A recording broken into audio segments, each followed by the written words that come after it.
Hi అందరికీ నమస్కారం. నా ప్రీవియస్ షాట్లో ఆకులో భోజనం అని చెప్పాను కదా, అది ఎక్కడ తిన్నామో ఇది చూడండి.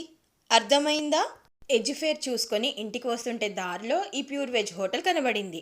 బ్రహ్మానందం గారి సినిమాకి ఈ హోటల్కి ఏమైనా సంబంధం ఉందో లేదో తెలియదు కానీ అక్కడ డిస్ప్లే చేసిన కొన్ని ఫొటోస్లో ఆయన సినిమా ఫోటో కూడా కనబడింది.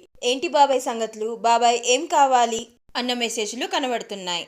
బాబాయ్ అన్నం తీసుకురండి, సాంబార్ తీసుకురండి అని అడగాలనుకున్నా అక్కడ సర్వ్ చేసే బాబాయ్లు హిందీలో మాట్లాడుతున్నారు. ఆటోమేటిక్గా భయ్యా అనే పిలిచి సర్వ్ చేయించుకున్నాం. టేస్ట్ వైజ్ పర్వాలేదు. ప్యూర్ వెజిటేరియన్ ప్రిఫర్ చేసే వాళ్ళు హ్యాపీగా వెళ్ళొచ్చు.